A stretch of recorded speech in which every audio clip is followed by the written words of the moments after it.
Hey guys, Dr. Tejal from Body Moksha Physical Therapy. Today we're going to go through the deadlift, which is a very complicated movement, and you want to make sure that you're doing it correctly. There's also a lot of variations, which I'll go through each one, starting from easiest to most challenging. So first you want to make sure that you have the correct technique for the deadlift, and in order to do that, I like to give people a drill where they're making sure that their spine is staying nice and neutral. So in order to do this, you're going to need a stick or a golf club, something that's completely straight that can be along your spine.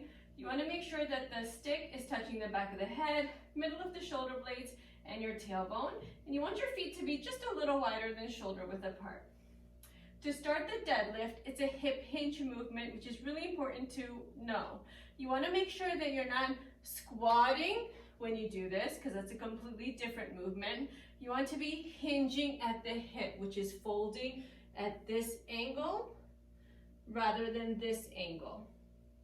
Okay, so you're keeping the spine against this stick, whatever you're using. You're driving your hips back. You feel the tension in the glutes and the hamstrings, and everyone's going to be different in how far forward they can come. If your hamstrings are tight, you might only be able to come to about there, and that's okay. You just want to make sure you're not coming past the point where your spine moves away from your stick. Okay, so you want to make sure that you're training your spine. So drive those hips back, feel the tension in the hamstrings, push your feet into the ground, kind of like you're wedging them in, and drive your pelvis back to vertical.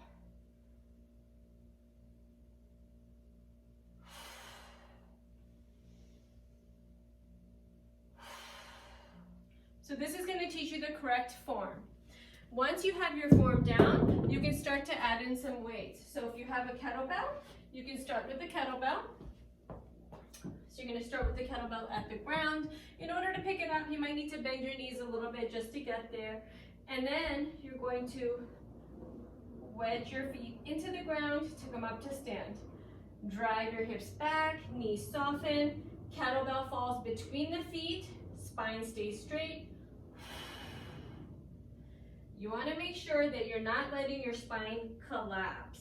You want to be engaged in that upper back. So you're continuing to pull those shoulder blades down and squeeze those armpits like you're trying to hold a pen in there on either side.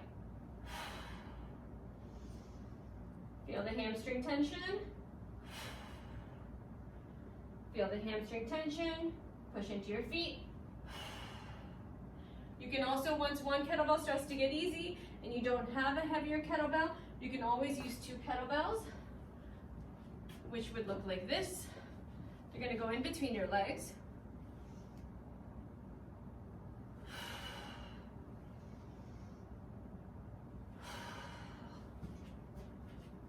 From the side.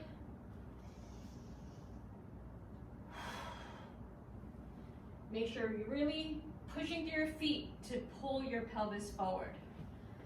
If you don't have kettlebells, which a lot of people don't, you can use two dumbbells, okay? So you can start, I like to start the dumbbells up where you're already holding them, and your hands have to stay very close to your thighs, and you're just doing the same exact thing.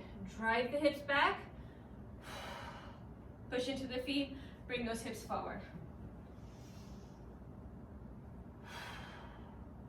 The concept stays the same no matter what you're lifting with. If you're a little bit more advanced and you want to try the barbell, you also want to make sure you're doing that correctly. So the first thing is you want to step close to the barbell so the barbell is touching your shins. Okay? You might have to bend your knees a little bit to get down, to get on your hands onto the barbell. You want to make sure your hands are going to be on the outside of your shins. And you want to make sure you have a good grip on the barbell. And you also want to make sure that you're not here, where your shoulders are just kind of hanging. You want to make sure that you're almost imagining that you're snapping the bar apart. And that's going to engage those shoulder blades and tension the back in a way that it's going to keep it safe. Okay? You're going to drive your heels into the ground to pull the barbell up towards your hip crease.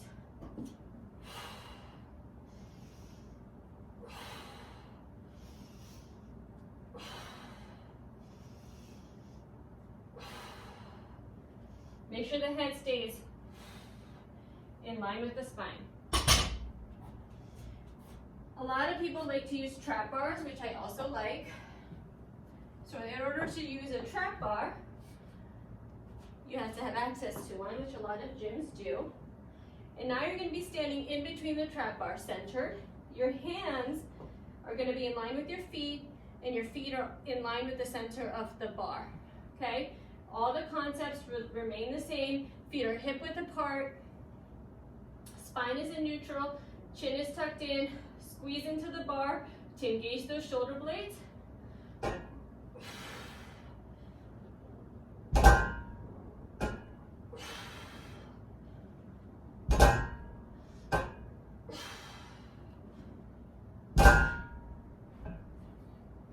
If you want to try to mimic the trap bar at home and you don't have access to one, or if your back bothers you when you're doing a deadlift, you can try a variation with 2 kettlebells where you're keeping them at your side. Just like you're holding the trap bar at your side, you can bend your knees as if you're picking up 2 suitcases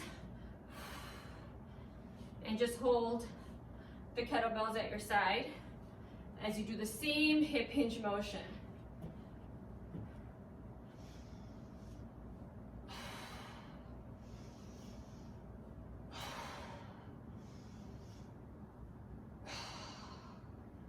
So there's a lot of different options for the regular deadlift.